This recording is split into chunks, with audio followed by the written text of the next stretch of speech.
Chinese companies are aggressively developing autonomous vehicles. In August, the country announced that it had issued 16,000 test licenses for driverless cars and opened around 20,000 miles of roads nationwide for autonomous vehicle testing. One of the biggest players is Chinese technology giant Baidu. The company says it has more than 500 robotaxis in Wuhan operating on its ride-hailing platform Apollo Go. CNBC's China bureau chief Eunice Yoon took a ride in one back in May. On China's notoriously chaotic roads, the robotaxi drove up a ramp, made a U-turn, and negotiated its way around bikers riding tandem and a timid driver. I tested out a trip from the southern part of Beijing to the new Daxing airport, and I took robotaxi rides from Baidu, WeRide, and Pony, and basically half the cost of the rides were subsidized.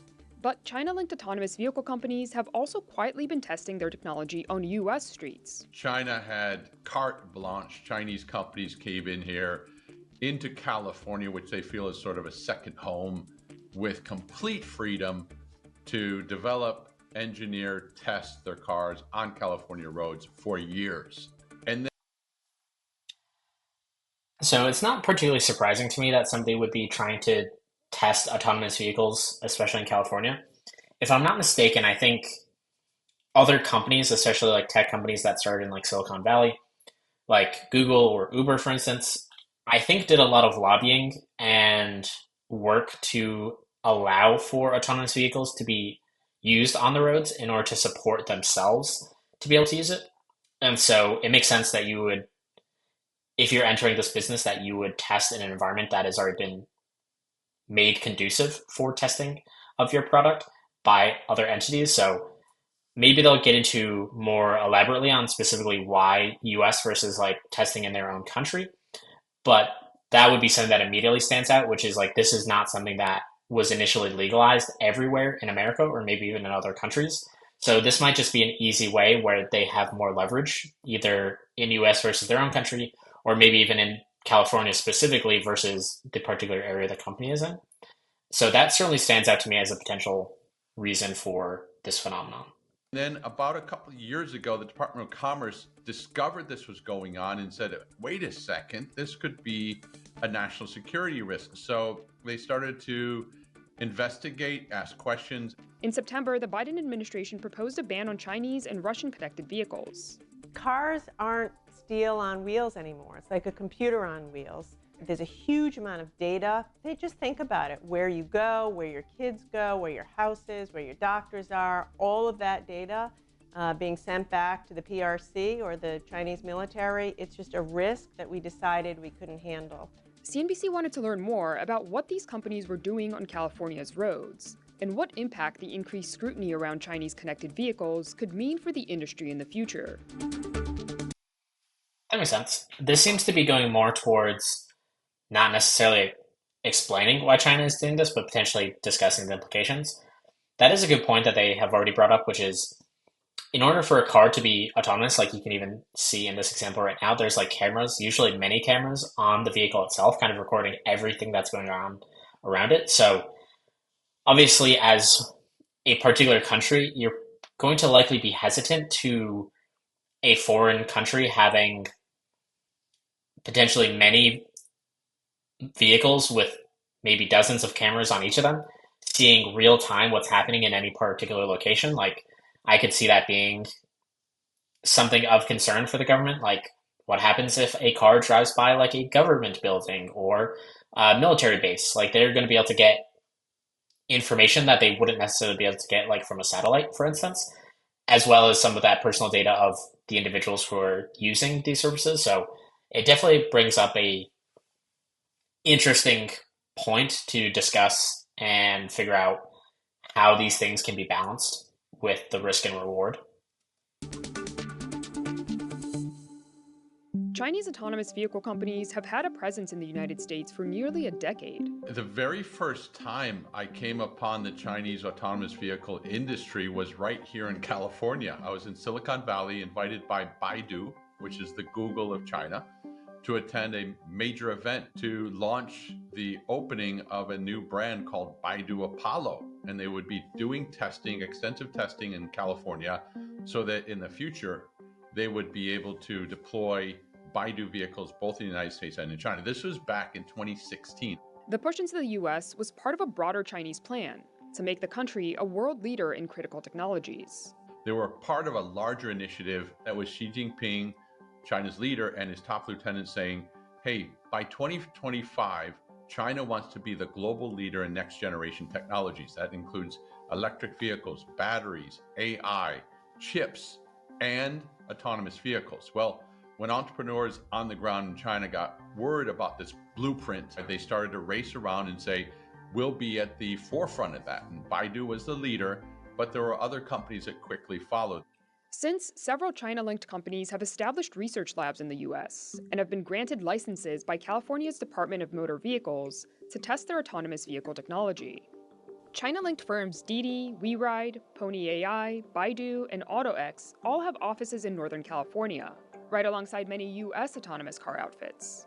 Collectively, these 5 companies have logged over 1.6 million test miles on California's roads between 2017 and 2023, gathering valuable data to train their autonomous vehicle algorithms. Out of these 5 companies, Didi is the only one that no longer has an active A/B testing permit, according to the DMV's website. But while 1.6 million miles may sound like a lot, experts say it's nowhere near the amount of testing they would expect from a company with ambitions to bring a product to market. China has several companies testing in this country, but they're not really making the progress that you would expect. We do know that there was one company that did try to commercialize TuSimple, a self-driving trucking company, but after they had a very bad accident, they were no longer in operation. Pony AI also had plans to commercialize a robotaxi service in California in 2022. But that goal was never realized after the company's driverless testing permit was suspended by California's DMV in 2021, following an accident in which one of the company's AVs ran into a traffic sign. Pony AI does still have a permit to test its autonomous vehicle technology in California with a safety driver present. In 2018, AutoX also operated a grocery delivery pilot program in San Jose using its autonomous vehicles. But nothing has been mentioned on the company's website about the service since. What we see out of the Chinese self-driving cars are extremely spotty testing. So they don't have a continuous testing profile that we would expect out of a more advanced company like Waymo, like Zoox. They have theoretically been here to do test and development of self-driving cars, but the efforts that we see from them are half-hearted at best and certainly not keeping up with their near peers. DMV data shows that the collective amount of test miles logged by some of the most prolific China-linked AV companies operating in California was significantly less than the miles logged by US competitors Cruise and Waymo individually in the years between 2021 and 2023. The same data shows that between 2021 and 2023, there was an 84% decrease in the number of test miles driven by these same China-linked outfits. At its Not entirely sure where they're going to be going with this, but that doesn't necessarily, at least from my perspective, cause immediate alarm coming from a tech company.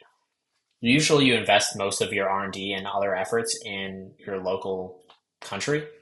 And so they're comparing what I think are local US businesses that are doing this and how much testing they are doing compared to a Chinese-owned business and its American presence. Like, I think probably a more apples-to-apples comparison would have been how much are these companies testing in foreign countries like Europe or China, and then comparing those numbers. Because again, if your primary focus is going to be the market you currently are working in, you're going to put in a lot more effort there. I'm not sure if they're going to try to highlight this as some type of setup for some other segment later on of what they think they're doing with this testing, but that would at least be a reasonable explanation in my mind. And I think probably a more genuine number for comparison would have been how much are autonomous vehicle companies testing in foreign countries at a given time. its peak, there were more than 14 Chinese companies doing testing in California, Nevada, and Utah. Today, 2024, I see very little evidence or intention among Chinese autonomous vehicle makers to launch product in the United States. So, if competing in the US domestic market is not the goal, why were these companies here? Experts say there may have been several reasons. The Chinese were here essentially because they recognized that Silicon Valley was the cradle of autonomous vehicle technology. So where do you go? You go to where the talent is. So they hired a lot of people who had previously been working for Apple or Tesla or Waymo or Cruise and said, let's get the best talent in the world. We have funding and we want to build a world-class company. Take that knowledge, bring it back to China, apply it to our massive home market, and we're off and running. The regulatory framework around autonomous vehicle testing was also more established in California than in China during the early days of the technology. For example, California approved the state's first rules for the testing of self-driving cars on public roads back in 2014. Meanwhile, companies in China were not granted licenses to trial their AV technology for a few more years. But that regulatory landscape has been changing rather quickly. Where competition between the United States and China really rests is in the regulatory arena. AutoX, WeRide, Pony AI, Baidu, and Baidu's joint venture with Geely called Jiyue all enjoy tremendous support at the provincial and city levels from regulators who say, we see the potential of autonomous vehicle services. We want to do everything in our power to accelerate that commercialization. Now that stands in stark contrast to what we have here in the United States, where a regulator's first concern is safety. We actually have better technology here in the United States, but the regulators are going very carefully before approving licenses for operation. The question of why these companies were operating in the US troubled me. So at least to his last point, those could be feeding into each other of if you have more regulation and higher standards for allowing folks to have autonomous vehicles on the road, that might raise the bar on autonomous vehicles and their capabilities before they can enter the road. So that does seem like a reasonable conclusion to me, which is if you have a lower standard, then it allows folks who maybe don't have as fully fleshed out technology into the same environment versus if you have one location that has stricter regulations on it, then obviously that's going to limit the number of folks who can actually leverage that and be a hurdle and a barrier to entry for those folks. So that seemed reasonable to me overall as a general conclusion. So we'll see what else they cover here. Missy Cummings, who, as a former military officer and senior safety advisor to the National Highway Traffic Safety Administration, was aware of the value of the type of data that could be collected by autonomous vehicles. As people have been told over and over again, data is the new oil. It became pretty clear to me that these vehicles are very much surveillance machines. They have multiple cameras looking at everything from many different angles, and they can do the same pattern every day over and over and over again under the guise of testing, but also gathering really critical information that may not seem confidential, but certainly is sensitive about patterns of life, about vehicles that go in and out of certain installations, about how we actually do supply chain. A car drives around, it will. So I usually am not too interested in foreign policy for the most part. So this is definitely a weak area for myself.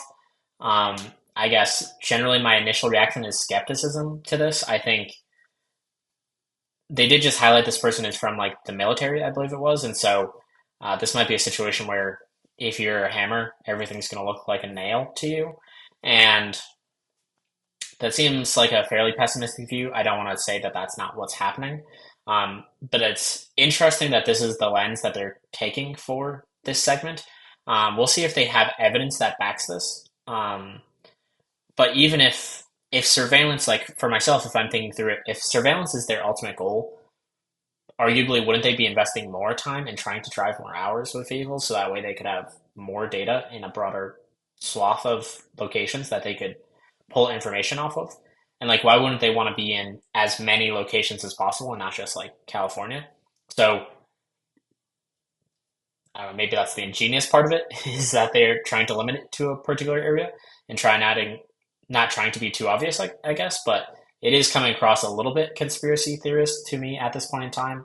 but I'm not that big into foreign policy, so I might be mistaken here. Maybe you guys can share and comment on what you think is going on here and whether you think this is a reasonable conclusion that they are getting to or not. But maybe they'll share data as to why they're jumping to this conclusion. Capture images of people's faces, it'll capture buildings, it'll capture movements of other vehicles, license plates, all kinds of information that could be used as a kind of leverage in the future.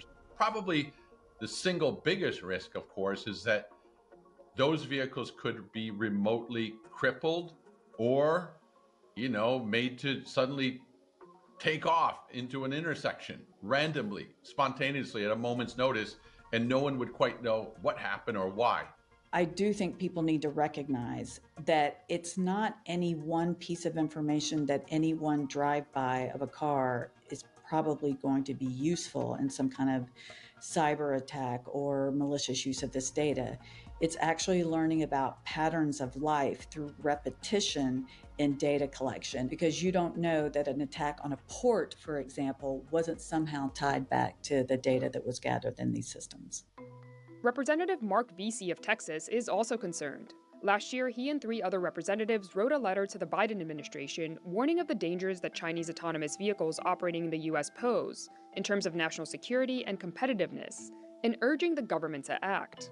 For the companies that are operating here in the U.S. and saying we're just collecting this data to be able to improve our vehicles, that just doesn't make any sense at all. We know that the Chinese send companies to the U.S. to spy, and that any company that is in business in China, that they're essentially in business with the Chinese Communist Party, and they probably want to collect that data and use it in order to be able to have certain levels of advantages and innovation when it comes to shortcomings in their own products.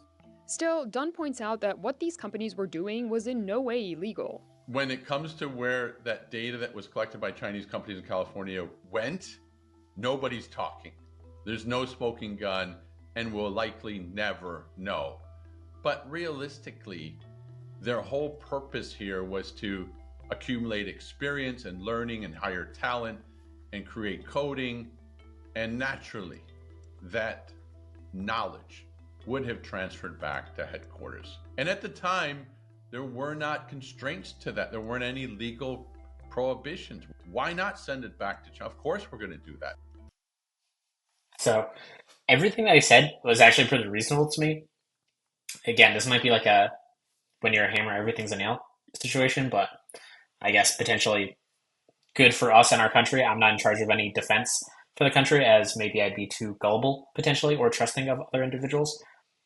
But if he just to like switch the context, and I think this is something that I tried to do to put things into perspective, is if we took everything that he just said and then put it into a different context, would we be equally suspicious? Like, would we say Google, for instance, they have like Android devices and they have Google search.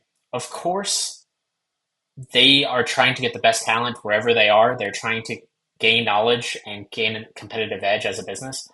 And any information that they gather, even if it's in a different country, they're going to feed back into headquarters in America. That's just how a business runs. And so to me, that's, at least from my perspective, that's how I try to see whether I agree with the topic, which is I try to switch the subject of it. And whether this is a person or a company or an entity, if you switch the topic, does it make you more or less suspicious, or more likely or less likely to agree or disagree? And for me, that immediately stands out, which is if you weren't saying a Chinese company, likely is basically what these folks are saying. If you said it was an American company doing this in another country, nobody would probably bat an eye. But I guess it's potentially the responsibility of these individuals to be suspicious and to be looking out for potentially negative aspects, even where they don't exist, because it's better to probably have a false positive when you're looking into being defensive than a false negative, for instance, and potentially not being suspicious enough of something that turns out to be bad later. So I think it is reasonable what they're doing if this is their primary job, but it does feel like somewhat of a stretch from what they're saying, and that some of the cases that they've used seem normal if you just swapped out the context to me.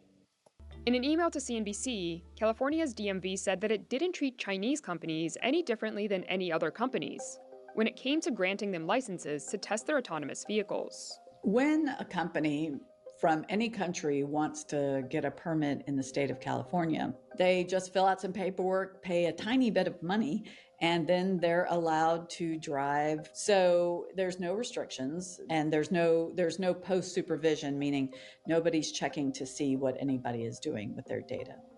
The Biden administration's new proposed bill to ban connected cars from China and Russia is meant to address some of these concerns. The bill would cover any systems and components that connect vehicles to the outside world, including Bluetooth, cellular, satellite, Wi-Fi modules, and automated driving systems like those used by autonomous vehicles. The prohibition on software would take effect on cars model year 2027, and the prohibitions on hardware would take effect on cars of model year 2030. The proposed bill comes on top of the sky-high tariffs on Chinese vehicles that the Biden administration introduced earlier this year. Chinese companies were able to find workarounds by exporting some components to a place like Korea or Morocco, which have free trade agreements with the United States, and then shipping Chinese cars from those third countries into the US, circumventing the tariffs. So how do you plug that hole? Well, you know what? I don't care where you assemble it, in our friendly country or from China. We're not looking at origin of production. We're looking at the components, the hardware, the software, and we basically are saying, as the United States, we want to shut the door, at least for the time being, on anything that looks like, walks like, runs like a Chinese vehicle. Cummings says that while the proposed ban is a good start, she would like more to be done to protect the privacy of the public. I wish the Biden administration would go one step further and make sure companies cannot sell that data either. It's very tempting to sell the significant amount of video data being collected every day by cars with driving assist systems. So I do think that that's actually a more near-term threat, is the video that's being collected by all manufacturers, including American manufacturers. VC.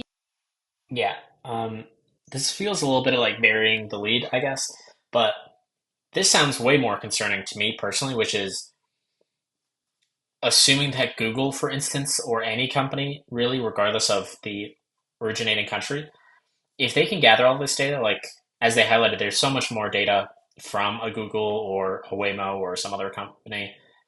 If they can just do whatever they want with that data, what's stopping them from just selling that data to China or China buying it through some other corporation? Like, that seems concerning, generally speaking, in which this wouldn't address at all. And so, generally speaking, at least my own opinion on this is that like we should be regulating everything. And I'm sure that there's going to be proponents of having specific country bans for particular countries that we maybe are not as closely allied with. But from my own perspective, there probably should be broad regulations that protect citizens and the country, generically speaking, because everything that China could do, like Google could do. Like, we could take another example of Google could be paying attention also to like government buildings, or maybe they're looking or can pay attention to like senators or people in office in California, and then potentially use that data to help impact them in lobbying or something else. Like, just because a country has data doesn't necessarily mean everything is going to be used nefariously, or vice versa, of just because a country or a company is based in a particular country that they can't do anything nefarious with it. And so at least my personal takeaway from this, or my personal perspective, would be we should probably be enforcing certain regulations on this if this data is a concern, and enforcing those regulations regardless of the company and the origination of that company.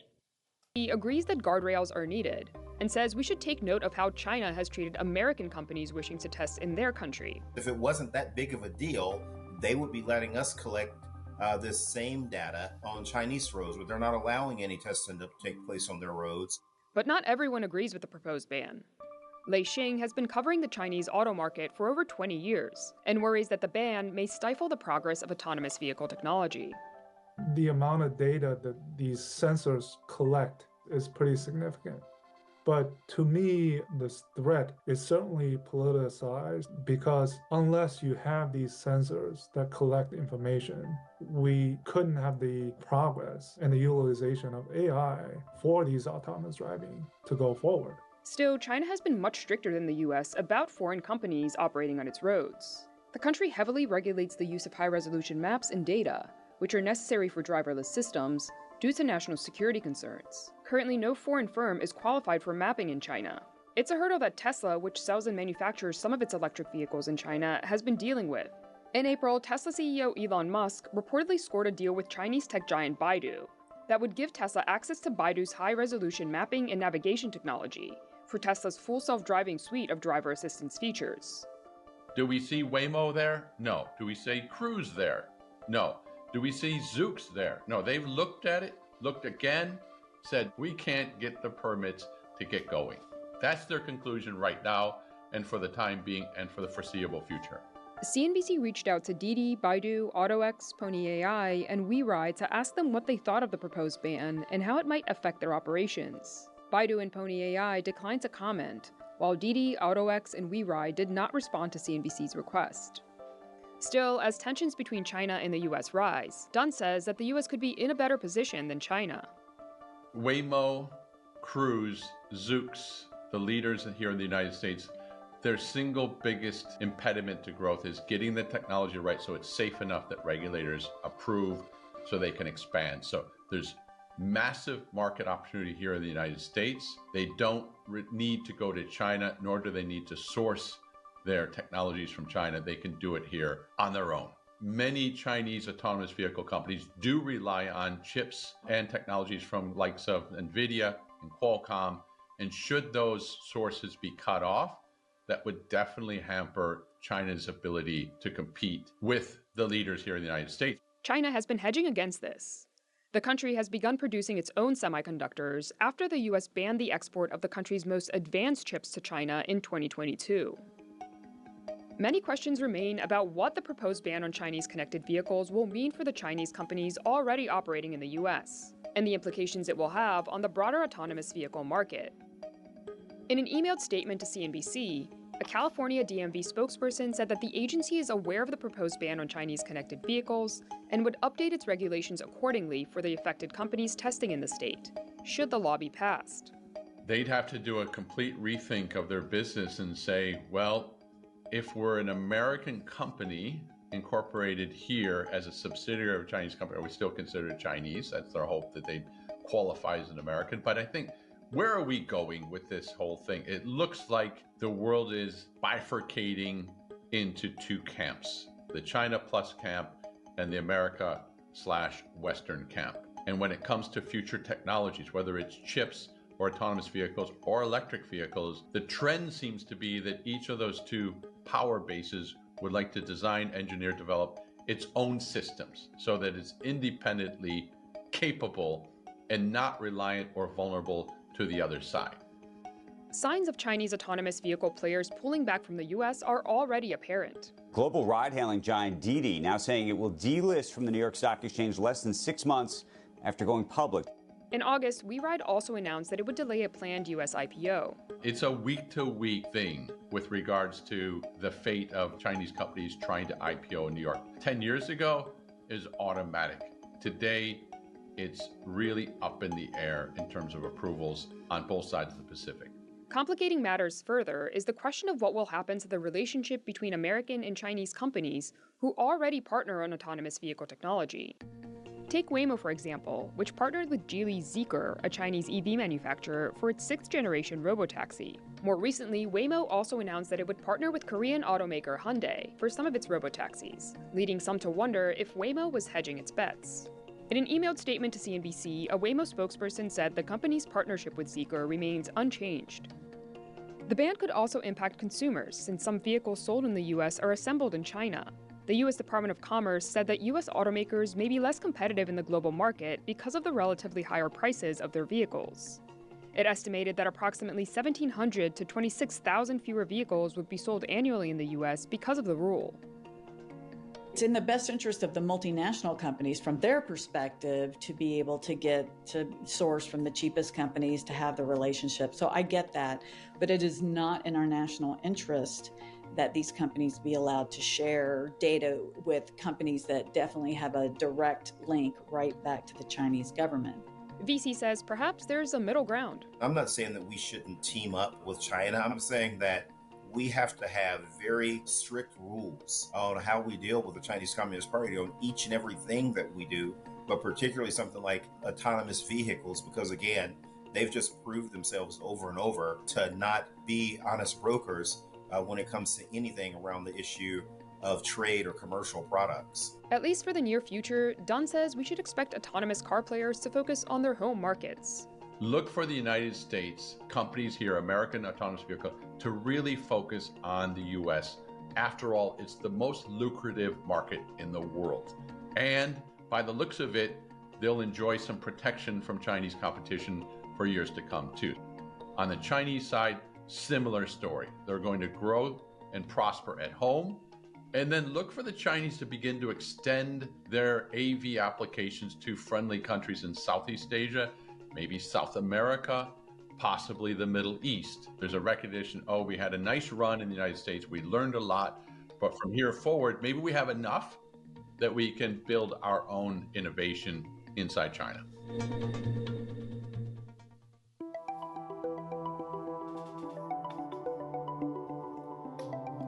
Thank you for watching. If you liked what you saw, please hit like or subscribe. I will see you around.